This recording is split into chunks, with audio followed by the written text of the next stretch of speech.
In this episode of the Hotboxin podcast with Mike Tyson, the guest is Andrew Huberman, a neuroscientist and professor. The conversation covers a wide range of topics, including quantum computing, privacy in the digital age, mental health, hypnosis, sleep, aggression, and deja vu. The discussion begins with a brief explanation of quantum computing and its potential to revolutionize communication by allowing for completely encrypted conversations. This technology could have significant implications for privacy and security. The conversation then shifts to the topic of privacy in the digital age. Huberman explains that while people may think they have privacy, there is a digital trail of their activities that can be traced back. He mentions that search engines like DuckDuckGo do not track user activity, but overall, it is difficult to completely hide information in the digital world. The discussion then turns to mental health and why humans care about their privacy. Huberman suggests that the fear of death and the desire for control over one's life may be factors that drive people to care about their privacy.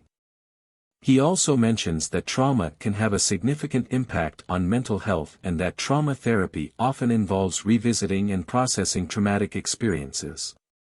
The conversation then delves into the topic of sleep and its importance for mental health. Huberman explains that regular, quality sleep is crucial for brain and emotional health.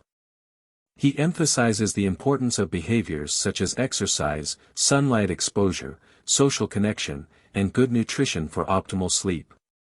Tyson shares his experience with using hypnosis as a young fighter and how it helped him achieve his goals. Huberman explains that hypnosis is a form of self-directed rewiring of the brain and can be used to change behavior and perception. The discussion then touches on aggression and how the brain processes it. Huberman explains that aggression is controlled by a brain area called the ventromedial hypothalamus, which has different sets of neurons for aggression and mating.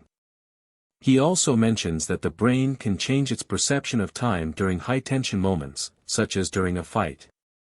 The conversation continues with a discussion on deja vu. Huberman explains that deja vu is a phenomenon where a similar pattern of brain activity suddenly emerges, creating a feeling of familiarity. He suggests that this may be due to the brain's reliance on symbols and its ability to predict patterns. Huberman continues by talking about the different ways of being and how some people, like himself, have experienced more of these ways than others. He believes that those who have experienced more ways of being are in a unique position to report on their experiences. People are drawn to individuals who have been pioneers and adventurers because they are curious about different experiences and perspectives.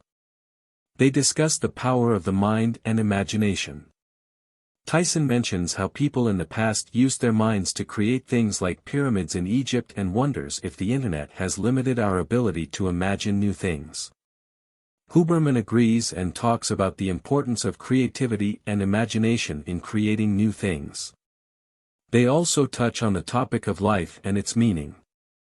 Tyson expresses his belief that life is beyond comprehension and that we make it what we want it to be in our minds.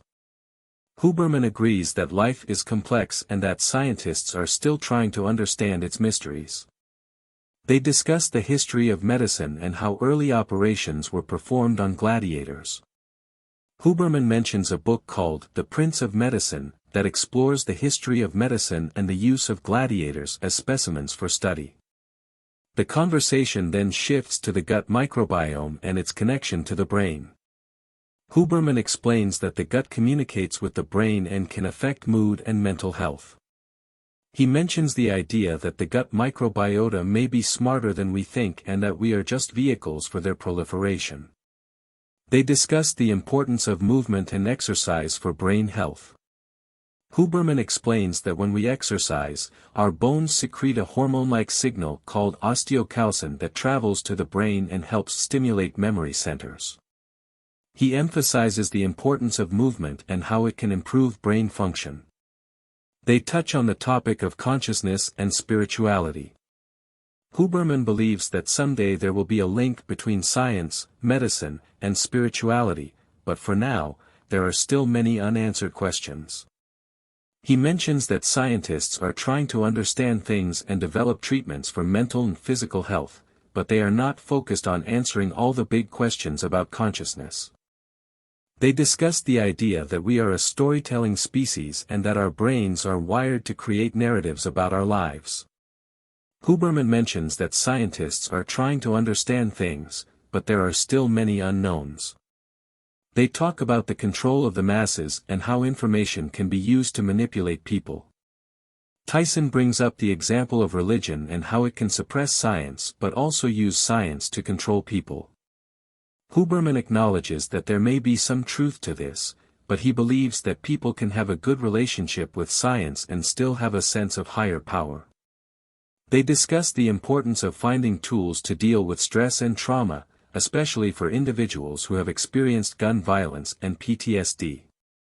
Huberman recommends finding quality PTSD therapy and exploring practices like meditation and prayer.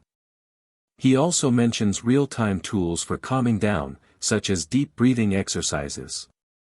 They touch on the topic of psychedelics and their potential therapeutic benefits.